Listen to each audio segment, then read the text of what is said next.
My name is Mike Kelley and I'm an architectural photographer based in Los Angeles, California.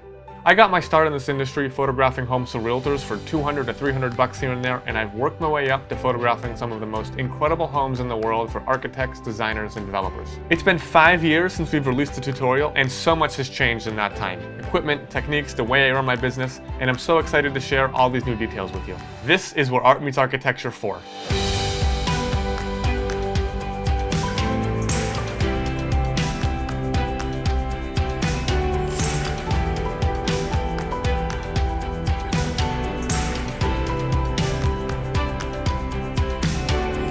These are newsworthy homes of celebrities and billionaires who all travel to Los Angeles to buy some of the best homes on earth. Not only will you see me photograph some of these incredible homes, but the techniques that I'll teach you here will apply to basically everything that you'd encounter as a real estate or architectural photographer. In previous tutorials, I taught you how to utilize light to go in and composite things together and make these amazing Photoshop creations, which, when used correctly, can look absolutely amazing. But some people, you don't really know when to stop and you go way too far with it. A great photographer is capable of walking into any scene and lighting it to look amazing, but the best photographers know when they don't need to light anything. The homes in this tutorial are designed by some of the most incredible architects in the world, and they are doing so much to keep lighting at the forefront of their design practice. I may need to light them, but I don't want it to look like I've lit them. That light is going to slash from the upper left corner all the way to the bottom right, and it's going to divide our picture perfectly in half.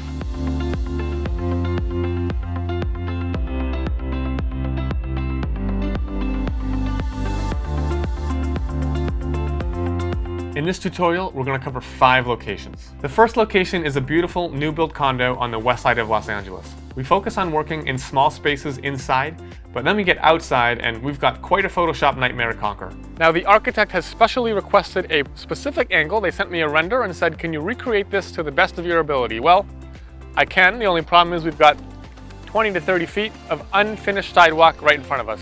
Woo! That was a honker of a shot. And that, I think, is the finished image.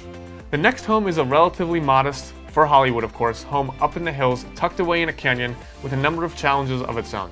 The great thing is we've got white walls everywhere. The not so great thing is these countertops and this island is almost solid black marble, and it's going to be pretty difficult to photograph that black and white contrast.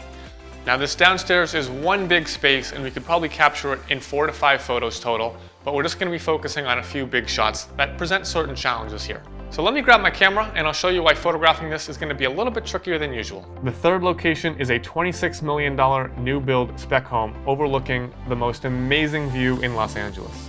We're going to really focus on creating interesting compositions with natural light. Rather than getting in and taking a 17mm lens and going as wide as possible to capture as much as we can, and in turn making the space look almost cavernous, we're going to put on some longer lenses and focus on beautiful, detailed compositions to make graphic architectural photography.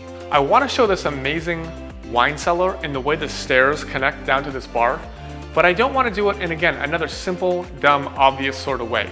We're hardly showing anything here, but we're implying basically everything about the space with this photograph.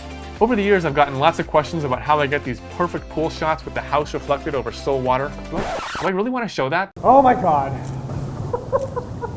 The fourth location is a little bit different. I was recently commissioned to create a book titled New Architecture Los Angeles, a full-size coffee table book with a major publisher. It was really a huge project, and I'm very excited to share with you how the entire thing unfolded from start to finish. One challenge you may face, whether you're working for an editorial client or even a client who's just hiring you to get a one-off picture of a building that's occupied by a tenant, or you're working on a personal project of your own, you might not have the best access. Sometimes you've just got to get on the street and make something happen, and that was the case for many of the images in my book.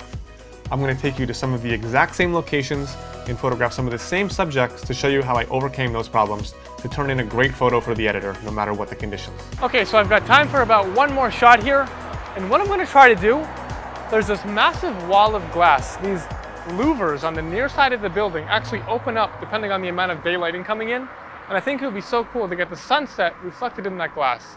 There's one interesting challenge that I'm going to have to work around. There's this awful light pole in these advertisements. I'm going to take them out in post. I'm able to, rather than spend hours and hours trying to literally clone that pole out, just do sort of a quick edit here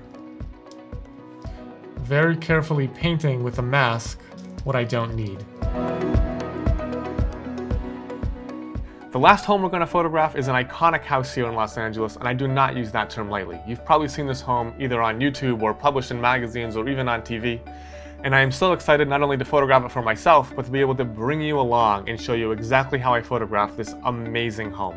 It is so rare that we get full access like this to some of these homes, so this will be a really incredible chapter of this tutorial. Okay, so we are up here in the master bedroom, and unfortunately, the beautiful golden view that I was looking for just did not materialize. There's too much smoke, too much haze. This shot is going to be primarily Photoshop trickery. So let's group everything together and take a look at what we did. Now, this wouldn't be a Mike Kelley tutorial if we didn't talk about the business of architectural photography. And lucky for you, this tutorial isn't just about me. We bring in some incredible industry figureheads. We're going to talk about getting hired to photograph major corporate architecture projects and even some niche advertising and hotel projects that most photographers don't even know exist. It's not like you're an architect and I'm just being hired to get some pictures of a house for you to enter competitions and put in magazines. This is like the kind of echelon of real estate meeting architectural photography, right? Yeah, Brickell City Centre was going to be kind of a lifestyle choice, essentially. Yeah. And so much more. All the restaurants and bars, it had to speak and land with lots of different people, and also had to convert people that were living there in the neighbourhood to kind of change their lifestyles. Yeah. This tutorial is honestly not designed for the beginner.